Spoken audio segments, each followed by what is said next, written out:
Pública. A presente reunião extraordinária, devido à gravidade dos fatos, destina-se à realização de audiência pública nos termos do requerimento número 140 de 2015 desta comissão, de nossa autoria e de outros senadores. Está inserida no ciclo de debates sobre o mundo do trabalho, desemprego, aposentadoria, discriminação e direitos humanos.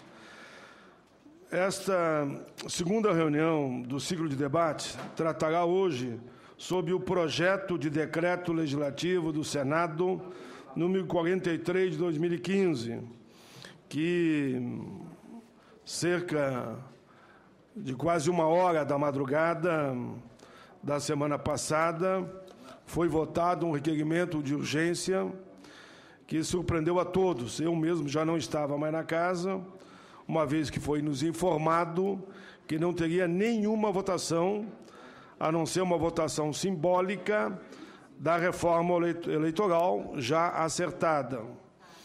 Para surpresa minha, quando eu estava já me dirigindo à minha residência, eu, na Rádio Senado, percebi que, sem quórum e sem votar os outros dois requerimentos que antecediam esse, de minha autoria e do senador Rodolfo, que pedia que esse projeto de decreto legislativo passasse pela Comissão de Direitos Humanos, não foi votado. Então, aí já tem um problema grave regimental, porque eles não poderiam ter votado a urgência, sem primeiro ter definido a questão dos requerimentos que pediam que essa norma, no caso, que o projeto de decreto legislativo passasse por essa comissão. Enfim, o decreto susta a aplicação da norma regulamentadora número 12 do Ministério do Trabalho e Emprego, que trata de segurança no trabalho em máquinas e equipamentos. Informo a todos que essa audiência será realizada em caráter interativo, com a possibilidade de participação popular. As pessoas que têm interesse em participar com comentários ou perguntas podem fazê-lo por meio do portal e-Cidadania, link www.senado.leg.br/e-Cidadania, e do Alô Senado através do número 0800 61 22 11.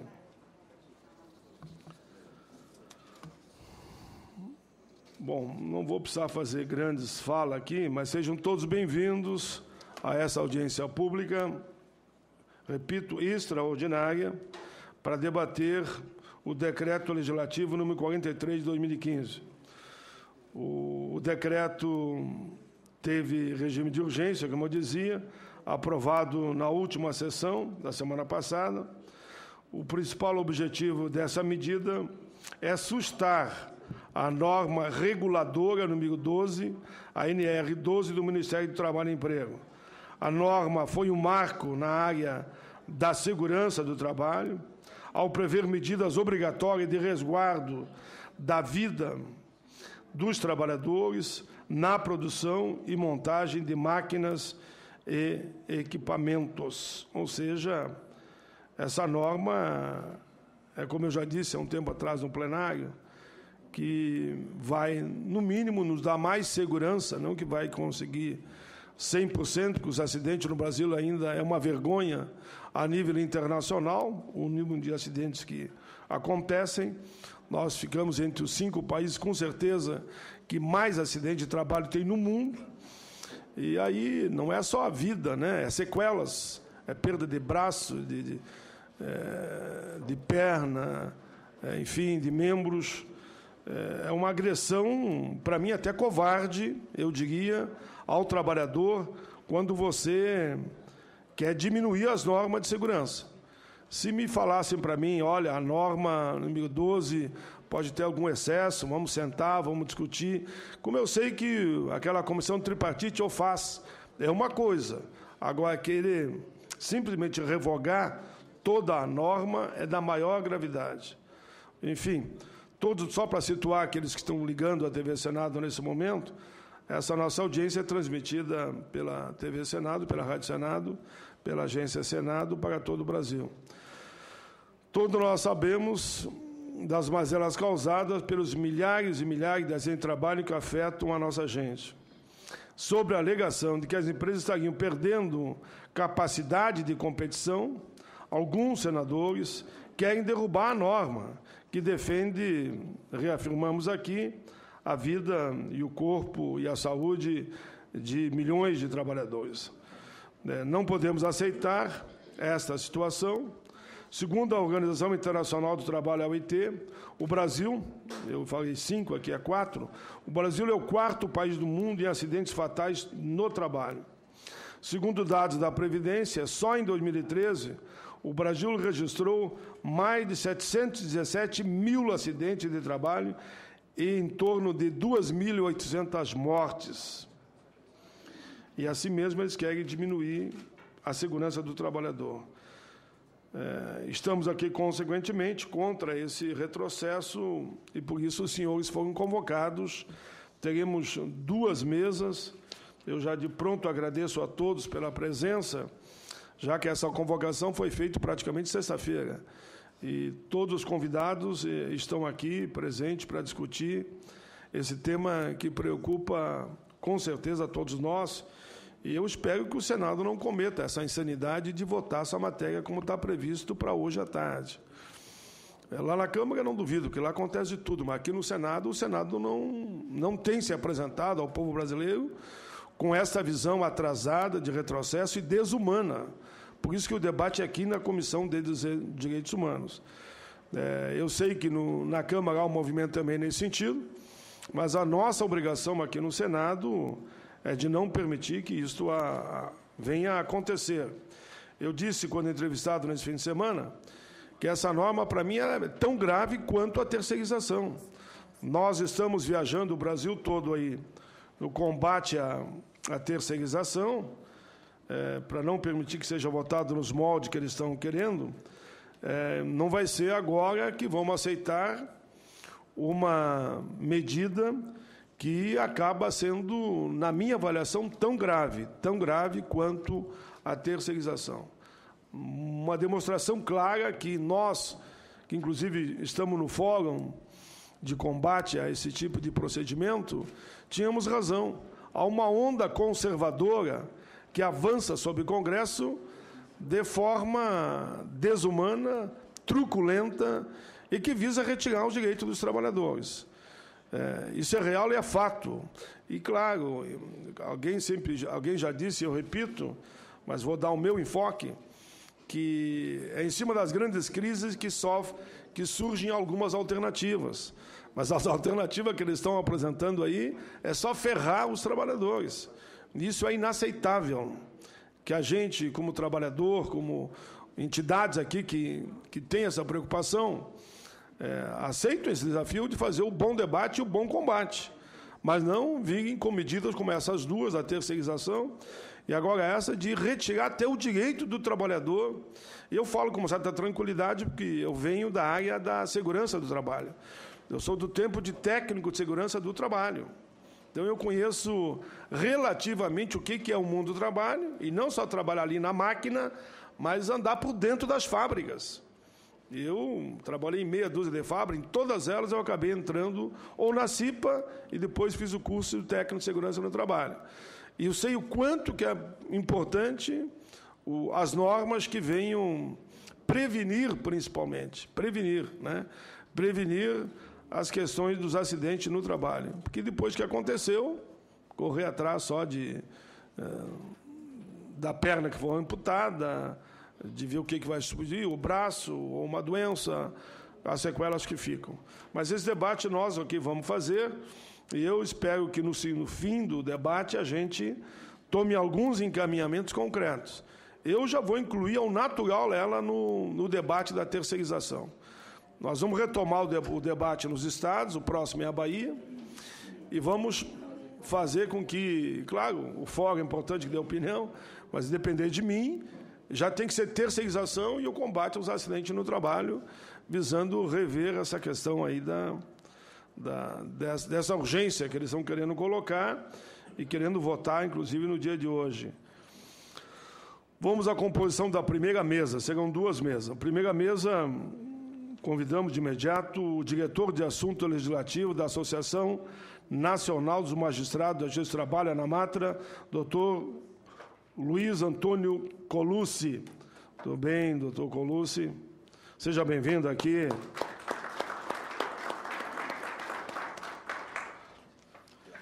Convidamos de imediato também Carlos Eduardo Azevedo Lima, presidente da Associação Nacional dos Procuradores do Trabalho. Convidamos Jairo José da Silva, diretor da nova Central Sindical dos Trabalhadores. Convidamos Zuer Anda, consultor da OIT e ex-secretário de Saúde e Segurança do Trabalho do Ministério do Trabalho e Emprego. Seja bem-vindo também. Rômulo Machado e Silva, coordenador-geral de normatização e programa do Ministério do Trabalho e Emprego. Muito bem, representando aqui o ministro do Trabalho e Emprego. Rosa Maria Campos Jorge, presidente do Sindicato Nacional de Auditores Fiscais do Trabalho, SINAIT. Depois, eu sempre digo e explico, pessoal, não tem, primeira ou segunda mesa não tem problema. Eu até às vezes digo que eu preferia ficar na segunda mesa, que é ali que dá o debate. A primeira mesa vai ter que voltar para a primeira fila e a segunda mesa que participa. Então, para mim, é independente. Mas já vou adiantar, na próxima mesa, Aida Cristina Becker, auditora fiscal do Trabalho e membro da Comissão Nacional Tripartite Temática do Ministério Público do Trabalho e Emprego. Leonardo Osório Mendonça, procurador do Trabalho. Luiz Carlos de Oliveira, diretor da Força Sindical. Elivan Pereira, representante da Central dos Sindicatos Brasileiros, CSB. Floriano Martins Saneto. Floriano Martins é vice-presidente de políticas da Anfip. Francisco Pereira de Souza Filho, secretário de Organização e Políticas Sindicais da UGT. Eduardo Lírio Guterra, secretário de Saúde e do Trabalho da CUT. Esses são os nossos convidados. Se depois o pessoal puder vir entre uma mesa e outra, passar um daqueles vídeos que mostra a gravidade dos acidentes, muito tem aqui, nós temos esse vídeo, muito importante. O impacto, para mim, tem sido, quando eu vi a primeira vez, fiquei assustado. E é isso que eles querem, fazer que se volte ao mundo, praticamente ao mundo cão, né? Que dentro de uma fábrica, quem tiver mais cão que morda mais lá dentro, dá a impressão que daí, que eu falei que muda o cão, quem tiver, como é que chama? Como é que é esse cachorro bem brabo? Pitbull. Pitbull. Quem tiver mais pitbull vai ter mais produção daí? Deve ser isso que eles querem. A que ponto chegamos? É da maior gravidade, pessoal. Acho que quem teve essa ideia foi de uma infelicidade enorme. Eu mesmo, quando eu soube dessa questão, digo, olha, eu estou aberto a ajudar, a conversar, a discutir o tema, acidente no trabalho. Isso é uma coisa. Agora, entrar com decreto revogando toda a norma, eu achei que no Brasil nunca ninguém teria ousadia de fazer isso. Nunca. Eu nunca esperei que isso acontecesse. Mas eu já falei até demais. Eu passo de imediato ao nosso comandante-maior da ANAMATRA, que é o juiz Luiz Antônio Colucci, para que ele seja o nosso primeiro expositor. E aqui me reafirma que é gaúcho, sim. Qual é a cidade mesmo? Passo Fundo. Lá de Passo Fundo. Agora que eles têm que se cuidar, rapaz. Neguete, pessoa de Passo Fundo não dobra a esquina, né? Mas barbaridade. Passo Fundo é coisa diferente lá. Mas vamos lá, doutor. Bom dia, senador Paulo Paim. Na verdade, o nosso comandante é o senador Paulo Paim. Isso sempre, né? Senador, é um comandante comprometido com a questão social, com os direitos dos trabalhadores, com os direitos sociais, com a implementação da Constituição. Isso que é fundamental, e este exemplo seu é que motiva todos nós, integrantes da mesa, a quem eu quero saudar um a um, da segunda mesa, aos demais que nos assistem e aos também telespectadores e ouvintes que nos acompanham, né? A ANAMATRA, através da sua diretoria, do presidente Germano, está vivamente preocupada com esse tema, Né? E quando veio a notícia posterior à primeira tentativa de aprovação do regime de urgência, que pegou a todos nós de surpresa, eu admito a todos que me bateu, e bateu a nós um certo pavor. Nos assustamos e vimos que também as nossas associações e entidades sindicais também se assustaram, como Vossa Excelência bem referiu, com a audácia feita. E o nosso problema não é só a NR12, né? É recém a primeira, a ponta. Depois virão outras, que já estão aí, parece que há um rol de projetos de interesse da indústria, né? Amplamente divulgado e debatido aqui pelo Senado. Então, essa é a nossa grande preocupação. Pois não. Permita aqui, ele fez questão de estar presente, teve uma conversa comigo sobre a importância do seu trabalho e fez questão que mandar um especialista para ser quem vai falar em nome dele, mas eu quero registrar a presença do Procurador-Geral do Trabalho, Dr. Ronaldo Curado Fleury, que está conosco aqui, só para prestigiar e pela importância. Se o senhor puder levantar, só para que todos possam. Dr. Ronaldo Curado Fleury fez questão de estar conosco aqui nesse dia e colaborar com os debates. Ok? Vamos lá, continua. Vamos lá. Bom, e nos parece que, de fato, estamos vivendo um momento de retrocesso social, né? Nós que avançamos em tantas coisas a partir da Constituição de 88, né? Onde a Constituição cidadã veio para tentar diminuir as diferenças sociais existentes no país, estamos agora desconstruindo ou assistindo, nós estamos resistindo às tentativas de desconstrução do direito dos trabalhadores e estamos lutando duramente para que isso não aconteça.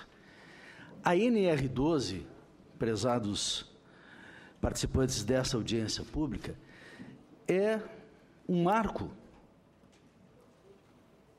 extraordinário nesta matéria que envolve a saúde dos trabalhadores. Eu não posso deixar, senador presidente, de referir que estou lotado atualmente na 30ª Vara do Trabalho de Porto Alegre, e que é uma vara, entre as duas únicas varas especializadas em acidente do trabalho, e varas especializadas na Justiça do Trabalho. É a de Porto Alegre, a 30ª Vara, e a 6ª Vara de Caxias do Sul. E ali nós assistimos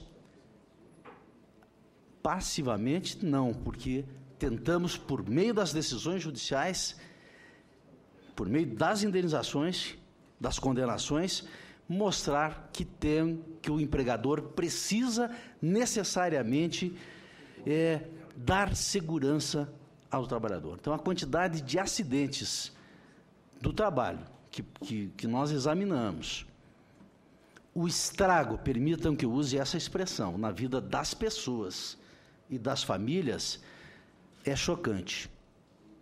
E mais chocante ainda é você ver e ouvir a defesa de algumas empresas dizendo que a culpa é do trabalhador. O trabalhador que quis botar a mão dentro da máquina, o trabalhador que quis cortar o dedo, o trabalhador, enfim. É um absurdo total. E a NR12 tem essa função de fazer com que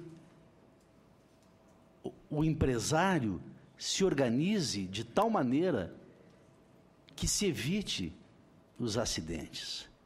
Nós precisamos, de fato, eliminar o risco. Temos que entender que o trabalho inseguro não pode mais existir. Então, essa função da norma da NR12, todos sabem, mas eu gostaria de deixar definido aqui, definem... É muito importante isso, porque nós, na verdade, estamos falando aqui, como eu sempre digo, no mínimo para 2 milhões de pessoas. E a pessoa NR12, NR12. Então, é importante que, no longo dos debates, que nós temos que popularizar o que significa a NR12. Tanto é que a nossa intenção de imediato, depois dessa reunião, é fazer uma cartilha, demonstrando o que é a NR12 e entregar dentro das fábricas. Os trabalhadores têm que saber o que eles estão tentando fazer nesse momento. Então, a sua explicação, e eu vou descontar o seu tempo que eu estou usando, didática é fundamental para as pessoas entenderem por que nós estamos tão chateados. Eu não digo nem brabo, né? Que brabo não resolve nada, ficar brabo ou não ficar brabo. Nós estamos tão indignados com essa tentativa de revogar a ANR. Bom, obrigado, senador. Então, esclarecendo para todos, a NR12 define referências técnicas, princípios fundamentais e medidas de proteção para garantir a saúde e a integridade física dos trabalhadores e estabelece requisitos mínimos para a prevenção de acidentes e doenças do trabalho nas fases de projeto e de utilização de máquinas e equipamento de todos os tipos e ainda a sua fabricação, importação, comercialização, exposição e cessão a qualquer título em todas as atividades econômicas. A NR12 privilegia o princípio da falha segura, que prevê a implementação de mecanismos de segurança que impeçam danos físicos ao trabalhador, que opere máquinas, possibilitando a sua paralisação imediata em caso de intercorrências e defeitos, dentre outras medidas de proteção. A Constituição, né, no artigo 1º, inciso 3º e 4º, trata da dignidade da pessoa humana. E essa valorização da pessoa humana na questão da segurança implica em fazer com que ele possa voltar para a sua casa com a sua integridade física intacta, com saúde. Esse é o objetivo de todos nós. E assim deve ser. O empregador, o empresário, toma o trabalho, mas paga por isso, mas apenas o trabalho, e não paga pela vida. O artigo 7º, inciso 22 da Constituição, garante a todos os trabalhadores urbanos e rurais a redução dos riscos inerentes ao trabalho por meio de normas de saúde, higiene e segurança. Portanto, a NR12 não pode ser tida e a vida como inconstitucional. Essa norma, que é fruto de entendimento entre patrões e governo e trabalhadores, na comissão tripartite, entendeu este contexto, de que é fundamental a responsabilidade de todos pela saúde e pela segurança. Então, quando o texto do relator, a quem humildemente tomamos aqui a liberdade de contestar, né, do senador Douglas Sintra, quando afirma que é inconstitucional a norma, nós entendemos que não. Por quê? Porque ela foi feita exatamente dentro dos parâmetros da Constituição e da CLT. Ela trouxe avanços à NR12, ela provoca um investimento para as empresas, exige um investimento, traz e exige, justamente para evitar que aconteçam os sinistros, que aconteçam os acidentes, que aconteçam os eventos que ninguém gostaria que acontecesse. A pergunta que não quer calar, que nós gostaríamos de fazer é, sustando os efeitos da NR12, fazendo com que ela deixe de existir no mundo jurídico temporariamente, ou quem sabe até permanentemente, quem vai responder pelo infortúnio? Será o Congresso Nacional, que está agora agindo, teoricamente, alguns parlamentares, né, senador Paim, agindo em nome ou em benefício do empregador. Mas quando o empregador for condenado na Justiça do Trabalho, quando tiver que pagar por uma vida humana, sei lá, 300 mil reais, 200 mil reais. Por isso que procede a sua pergunta. A quem interessa? O próprio empregador vai sentir depois que vai todo mundo para o pau, vai todo mundo para a justiça contra ele e até interditar, se for o caso, e os fiscais vão falar no momento adequado, quando verificar que não há mínima condição. Mas deu um acidente, quem é que vai pagar a conta? É ele. Só que a vida do trabalhador não tem preço. Nem que a gente tenha que arrancar dele 1 milhão, 2 milhões, alguém perdeu a vida. É isso que eles não estão sufragando. É isso que não estão entendendo. E veja, nós estamos falando aqui da questão dinheiro. Né? Quanto vale o dedo? Quanto vale o braço? Quanto vale a vida? Né? Mas tudo isso não tem termos de comparação com o valor da dignidade, com o valor da pessoa. Então, muitas vezes, o juiz do trabalho, e volto a trazer o exemplo nosso, nós ficamos examinando e pensando, quanto arbitrar?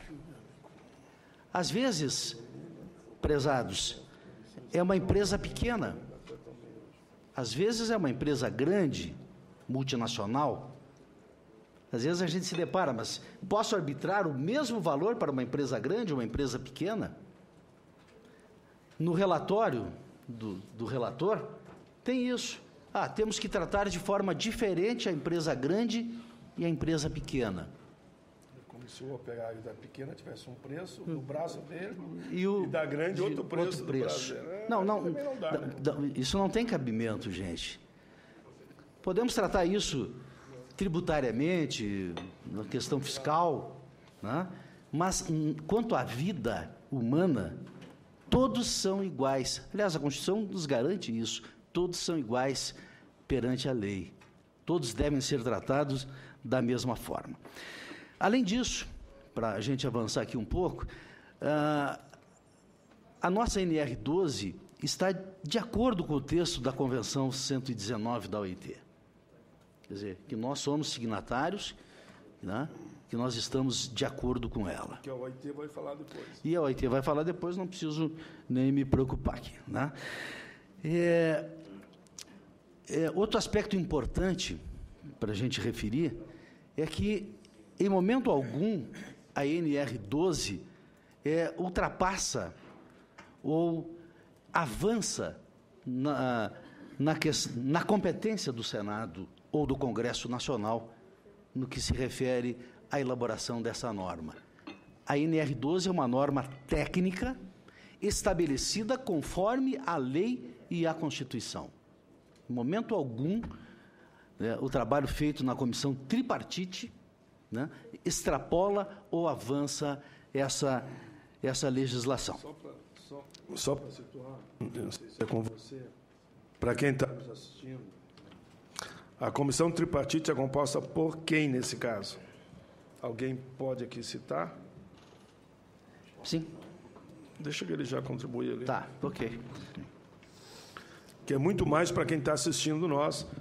É uma comissão tripartite que elaborou a norma, não foi? Isso. Quem é que compõe essa? A comissão tripartite, senador, é composta por representantes das bancadas de governo, de trabalhadores e de empregadores. Especificamente, a Comissão Nacional Tripartite da NR12 possui representação da CNI, da CNA e da CNT. Tudo bem. Então, nós vamos convocar, inclusive, eles para uma outra audiência aqui já, porque eu não acredito que eles vão conseguir votar hoje à tarde, para que eles venham também aqui depor. Obrigado, colega, pelo esclarecimento. Né? Bom, em resumo, então, a Ana Matra, que tem essa responsabilidade social de defesa dos direitos sociais, defesa dos direitos dos trabalhadores, defesa da Constituição, né, defesa da CLT, está firme e convicta da necessidade da manutenção da NR12. Né? Os colegas que vão nos suceder aqui vão acrescentar outros fatos, outros detalhes importantes que vão nos deixar muito mais tranquilos. Nós estamos trazendo, neste começo de debate, esses aspectos constitucionais, que são fundamentais para que todos possam entender o contexto da NR12, da sua importância, né, no mundo dos fatos. Estamos tentando avançar um pouquinho nesse debate para dizer que é um engodo, né, dizer que haverá uma economia. A NR12 ela está dentro do que nós temos de melhor no mundo. Então, se nós queremos ser um dos principais países do mundo, nós já somos aí a 8ª economia, pretendemos avançar em diversos outros aspectos, não podemos deixar para trás os trabalhadores. Tá? E esse contexto de quem paga sempre a conta parece ser os trabalhadores. Há uma dificuldade econômica, de fato, o mundo hoje passa por uma turbulência, o Brasil passa por uma turbulência, mas, novamente, aonde é que nós estamos buscando diminuir a conta? Diminuindo os salários, reduzindo as horas de trabalho, reduzindo o salário, está aí a medida provisória 680 e outras tantas alternativas. Senador, concluindo, eu gostaria de deixar, então, como sugestão, que se proponha lá no plenário uma sessão temática para abordarmos esse assunto. Tem a impressão que aqui que o próprio autor, o senador Cássio Cunha Lima, poderá concordar com essa matéria, porque um dos argumentos que ele utilizou, lendo as notas taquigráficas da sessão onde é aprovado o requerimento de urgência, um dos argumentos usados pelo ilustre senador foi exatamente esse de propiciar o debate, de trazer o debate. Quer dizer, um pouco de incoerência, né, na medida em que está aprovando a urgência. Então, mesmo que aprovado o regime de urgência, temos a impressão que isso poderia acontecer. Uma outra sugestão é de tentarmos levar o assunto para a própria comissão tripartite, buscar essa conciliação. Quem sabe ganharíamos um tempo aí e levaríamos. E interessante, já exatamente concluindo, além da ANAMATRA... Eu só peço aí à Secretaria-Geral que já vá anotando as... Vamos esperar um pouquinho ali só. É que eu estava falando com vocês três, casualmente. Mas eu entendi, claro, que vocês não têm que adivinhar qual é a hora que eu vou falar com vocês. Não, que vocês já fossem anotando as sugestões. Ele colocou 2 sugestões, ele pode repetir rapidamente. Uma delas é uma sessão temática que essa comissão vai pedir hoje à tarde. Eu entro com ela já, em nome da comissão e em meu nome, na primeira hora da tarde. E no plenário, lá no plenário. Sessão temática no plenário, para a gente fazer um debate lá. A segunda é que nós vamos pedir, em nome desta audiência de hoje, uma reunião com a própria comissão tripartite, para debater o tema com a comissão tripartite, que depois a gente vê os canais competentes. Então, são 2 sugestões. Eu, obedecendo o tempo, mas acho que é muito importante, o Tribunal Superior do Trabalho tem o programa Trabalho Seguro. Tá? Neste ano, justamente o tema base que está norteando toda a nossa reflexão neste ano é a NR12. Eu fiz um pedido, o programa Trabalho Seguro é composto dos gestores nacionais, são 6, e 2 gestores regionais por cada tribunal. Tá? E eu fiz um pedido aos gestores regionais, eu faço parte pelo Rio Grande do Sul, junto com o desembargador Raul Zorado São Vicente, fiz esse pedido, alguns colegas atenderam para a gente entrar em contato com os senadores, estão mandando mensagens, e fiquei muito feliz porque a Aida Becker mandou também uma mensagem para o programa Trabalho Seguro, que foi reproduzida, viu, Aida, para todos, e pegou muito bem. E reforçando, inclusive, uma ideia que... E me dê cópia que eu quero ler no plenário na primeira hora já. Está bonito, posição... Está maravilhosa, realmente, a manifestação da Aida. Como eu cheguei em Brasília ontem à noite, eu não li ainda. E hoje é um compromisso do Renan, que é um dos gestores, de conversar com o presidente Levenhagen para que ele faça uma manifestação oficial muito do bem. tribunal. Está aqui o nosso procurador-geral. Salva de palmas aí já pela iniciativa. Fazemos a sugestão também a Vossa Excelência para que seja feito. Cacheta.